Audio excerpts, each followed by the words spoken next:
bienvenue sur le plateau de Village Semences au Salon international de l'agriculture pour ce parole d'expert que je qualifierais de gourmand. Alors nous allons mettre cap à l'est, quitter la porte de Versailles. On va commencer notre petit voyage du côté de Troyes pour goûter un fromage et ensuite nous remonterons encore pour aller du côté de Toul pour trouver le petit vin qui va avec. Alors pour parler fromage, je reçois Didier Lincey. Bonjour Didier. Oui, bonjour. Vous êtes président de l'AOP Chaours.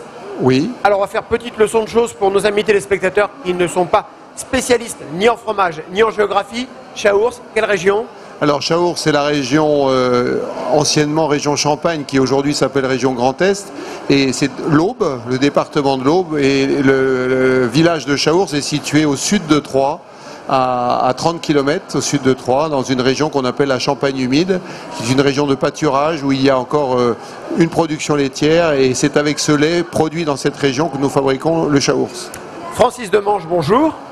Bonjour. Alors vous êtes un petit peu plus à l'est encore, vous êtes vigneron en Côte de Toul, donc en Meurthe-et-Moselle. C'est ça, oui. Le Gris de Toul notamment, tout le monde connaît, enfin c'était le vin préféré du général Bijard. Voilà, tout à fait.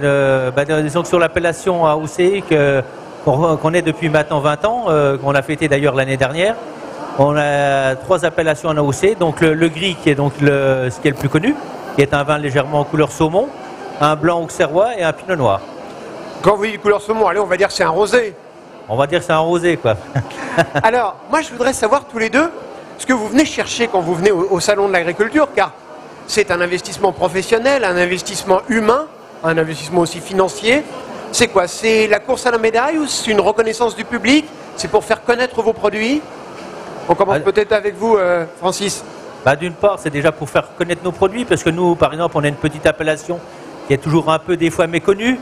Donc on essaye de se faire connaître, puis faire goûter nos produits, parce que les gens des fois ont entendu parler, mais ils ne savent pas toujours exactement de quoi c'est fait. Donc au moins ça permet de faire découvrir nos produits et puis les faire connaître de plus en plus, quoi. C'est le but. Et puis aussi les médailles, c'est aussi une récompense du travail accompli quand même. Alors justement, il y a le concours général agricole. Il y avait un concours général agricole pour vos vins. Quel résultat? Il y a eu plusieurs vins médaillés cette année chez nous, dont un collègue qui a eu un prix de l'excellence. Moi, j'ai été récompensé l'année dernière, pas cette année. Bon, voilà, c'est comme ça. Mais voilà. On ne gagne pas tous les ans. On ne gagne pas tous les ans. Alors, Didier, vous par contre, il n'y avait pas de concours Chaours cette année. Non. Pourquoi? Mais parce qu'en fait, nous étions moins de 3 producteurs à présenter des produits et la règle veut qu'il y ait au minimum 3 producteurs qui présentent un produit. Malgré tout, il y a des fromages que vous élaborez qui ont été médaillés également. Oui. Des fromages, on va dire, d'un peu plus au sud. Voilà, région Bourgogne, puisque nous avons un pied en Bourgogne également et nous avons eu l'heureuse surprise d'avoir une médaille d'argent cette année en Époisse. Voilà. Alors, quand on vient au salon, je vous le disais déjà, qu'est-ce qu'on vient chercher? On vient chercher de la reconnaissance? On vient chercher des médailles?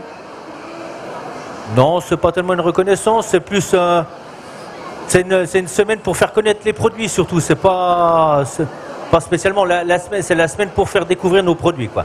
Didier Lincey, quand on parle du Chaours, le nom est connu, oui. Mais en revanche, le fromage en lui-même il est moins connu que d'autres camembert, par exemple. Tout à fait. Donc on cherche à développer la notoriété du Chaours, ça c'est évident. Donc le Salon de l'Agriculture, c'est un moyen. Donc nous sommes présents sur différents lieux, le stand de la région Grand Est, également sur le stand de l'interprofession laitière qui est dans le hall 1, et où là nous mettons en avant notre produit.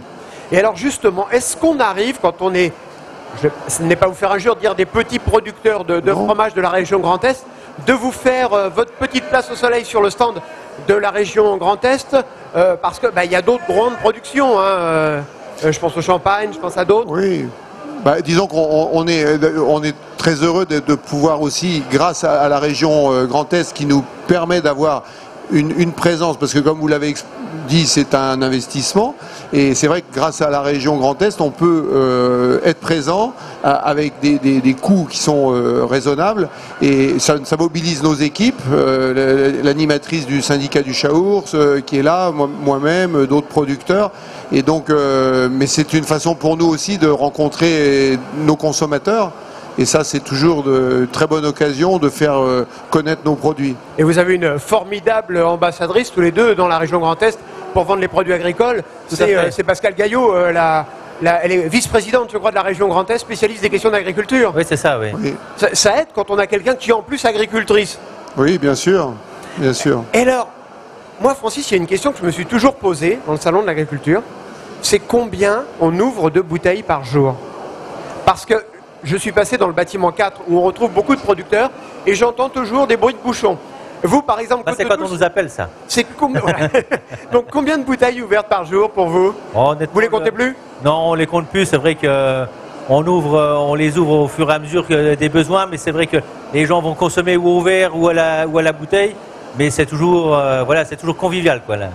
Et alors, dans ce salon, on voit aussi de plus en plus, d'ailleurs, de visiteurs étrangers. Nous avons reçu sur ce plateau, d'ailleurs, des visiteurs coréens, des visiteurs japonais. Est-ce qu'il y a aussi des clients à l'export que vous rencontrez au salon de l'agriculture? Nous rencontrons, alors nous avons d'autres occasions, notamment au moment du salon du fromage qui a lieu, alors tous les 2 ans, pas cette année, mais l'année prochaine, il y aura le salon du fromage au salon de l'agriculture, qui est un salon professionnel, et c'est devenu un salon incontournable aujourd'hui pour la profession, et on rencontre des clients du monde entier. Nous, en ce qui nous concerne, pour mon entreprise, nous exportons 1/3 de notre production dans plus de 50 pays, donc c'est vraiment effectivement pour nous très important de développer la notoriété de nos produits, et on s'aperçoit que les fromages français, la gastronomie, les vins français sont extrêmement reconnus et attendus, on va dire, et recherchés au niveau mondial. À nous de les faire connaître. À l'étranger, qui sont les grands amateurs de Chaours? Ah ben, notre première destination, c'est l'Allemagne, qui est notre premier marché à l'export. Vient tout de suite après, presque à égalité, les États-Unis, grand pays en fait où on consomme également des fromages de qualité. Il y a beaucoup d'Américains qui recherchent des produits de qualité. On exporte aussi en Asie, au Japon, en Australie aussi également. Enfin, voilà, on a quand même des amateurs de bons produits, notamment de produits français dans le monde entier. Francis Demange, pas simple sur les marchés à l'export de se faire une place au soleil au milieu des Bourgognes, des Bordeaux, des vins de Loire, mais est-ce que les vins de Toul s'exportent? Oui, bien sûr, les vins des Côtes de Toul s'exportent. Moi, personnellement, j'en fais pas, mais j'ai des collègues qui vont au Japon, aux États-Unis. Je fais même pour un collègue, je fais sa préparation pour la mise en bouteille, l'étiquetage et tout, et ça part directement aux États-Unis, quoi. Il y a les bouteilles Côte de Toul étiquetées en japonais ou en anglais? Voilà, tout à fait, oui. Une toute dernière question. On a vu ces temps derniers la météo jouer un petit peu au yo-yo. Ces jours derniers, on était dans des températures quasi estivales. Est-ce que ça peut avoir un impact en production laitière et en production viticole? Ah ben, c'est évident. Nous, les années qu'on vient de vivre sont très compliquées pour le monde de l'élevage, pour les producteurs de lait. La ressource fourragère est malmenée et parfois insuffisante pour nourrir les animaux, puisqu'il faut savoir que dans l'appellation Chaours, les animaux, les vaches doivent être nourris avec de l'aliment produit sur les exploitations et dans la région, donc à 85%. Donc c'est quand même une exigence forte, et c'est vrai que les aléas climatiques nous posent d'énormes problèmes. Il y a une baisse de la production du lait, par exemple, en ce moment, dans notre région, qui est due aux aléas climatiques de l'an dernier. Francis Demange, pour les vins des Côtes de Toul? Pour nous, ce serait quasiment Vous dormez mal en ce moment, non?